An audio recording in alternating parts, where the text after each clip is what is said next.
Mughal architecture, a construction style that flourished in northern and central India from the mid-16th to the late 17th centuries under the patronage of Mughal monarchs. Northern India experienced a dramatic renaissance of Islamic architecture during the Mughal period. Persian, Indian, and diverse regional styles were combined under the patronage of the Mughal emperors to produce works of remarkable quality and finesse. The empire, on the other hand, was a uniquely Indian historical experience. Mughal culture combined personal Islamic and regional Indian components to form a distinct but diverse totality. Although the territories began to express their independence by the early 18th century, Mughal etiquette and ideals outlasted imperial central authority. In fact, the regions began to govern the imperial center. Thus, the Mughal Empire's trajectory throughout roughly its first 2 centuries provides an intriguing picture of pre-modern state creation in the Indian subcontinent. At its peak, the Mughal Empire commanded reaches unequaled in Indian history and spanned nearly the whole subcontinent. From 1556 to 1707, the Mughal Empire was a relatively efficient and controlled organization with a massive complex of people, money, and knowledge dedicated to the service of the emperor and his nobility. Main features of Mughal architecture include variety of building, specific characteristics, synthesis of Persian and Indian style, costly decoration, building material. The Mughal ruler built magnificent gates, forts, mausoleums, mosques, palaces, public buildings, and tombs.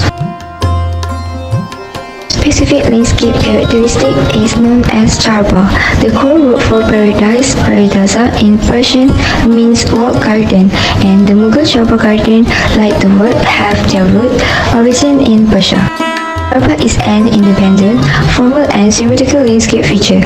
It is one of the elements in landscape design of Indian that still exists until now, and it is brought to Indian by Mughal.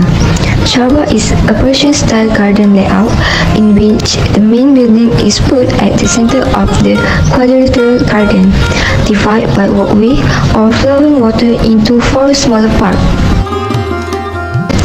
It is also the proof of the synthesis of Persian and Indian style. The Mughal architectural exhibit have become the common legacy of both Hindus and Muslims. It is a harmonious fusion of Hindu and Muslim architecture. Mughal monarchs in general, like Shah Jahan in particular, lavishly embellished their palaces when opposed to the plain architecture of Indian earlier Muslim ruler. One of the most striking features of Mughal building is its decoration. Buildings during the Mughal period were mostly made of red sandstone and a white marble. Architecture evolved driftily under the Mughal Empire. The empire of Babur, Humayun, Akbar, Jahangir, Shah Jahan, and Aurangzeb. The history of Mughal architecture really starts with Akbar. Just as Akbar built a vast empire on the goodwill of Hindus, he used local talent and drew inspiration from Indian architecture.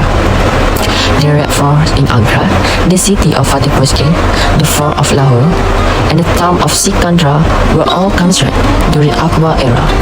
The main characteristic of Akbar building include the synthesis of Hindu and Muslim aesthetic tradition, the extensive use of redstone, and the construction of building for civilian use. The huge enclosing wall of Agra Fortuna's Palace is impressive. Its entire length of 1.5 miles is built with dressed stone.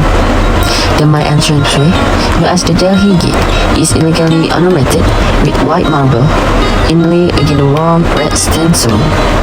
It was India's first UNESCO World Heritage Site in 1983. Fatehpur capital town, designed a World Heritage Site in 1966, is one of India's most prominent examples of Islamic architecture. The town, which was abandoned only a few years after it was created, is a vast complex of palaces, smaller dwellings, religion, and administrative structure, all built on top of a steep slope 26 miles west of Agra. An era is known as the golden age of Mughal architecture, and he is known as the prince among builder and the engineer king. The Taj Mahal, Red Fort, and Jama Masjid are his most important and spectacular structure. These structures are really lovely and delicate. In place of red stone, Shah Jahan generally used marble. He made extensive use of golden, silver, precious, and colored stone to enhance the beauty and effects of the ceiling. Image of tree, animal scenery, and other flora and fauna have been distributed in various locations. The most famous building in India until today, which is Taj Mahal, was also constructed during Shah Jahan's era. This project was commissioned by Emperor Shah Jahan in memory of his favorite wife Mumtaz Mahal, who died while giving birth to her 14th child. The memorial is located on the Jamuna River's banks.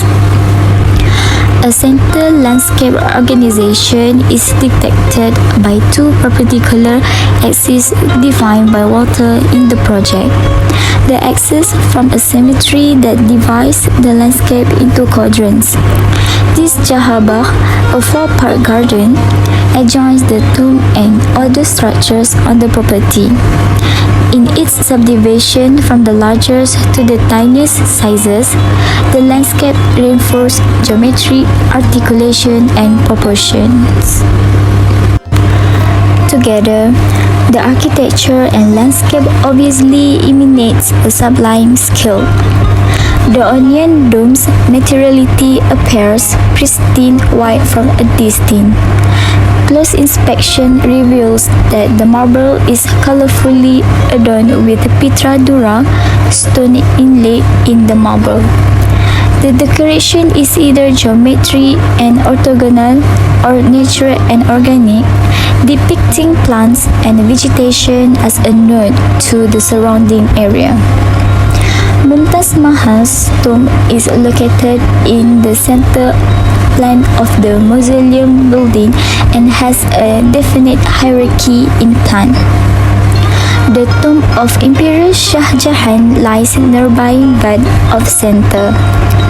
The mausoleum is elevated from the main landscape's ground plan on a 22-foot platform, emphasizing the sublime scale of the location. The mausoleum's dome rests firmly in the center of the raised platform. The excess of water defines the landscape's center. Despite the fact that this entire site is constantly strengthening centralized organization, the actual body is denied occupying the true center and hence never truly experienced these idealized organizations.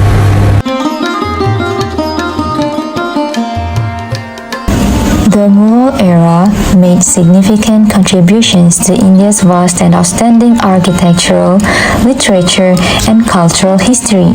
Mughal architecture is a distinct Indo-Islamic architectural style that flourished in northern and central India thanks to the Mughal emperors from the 16th to the 18th centuries.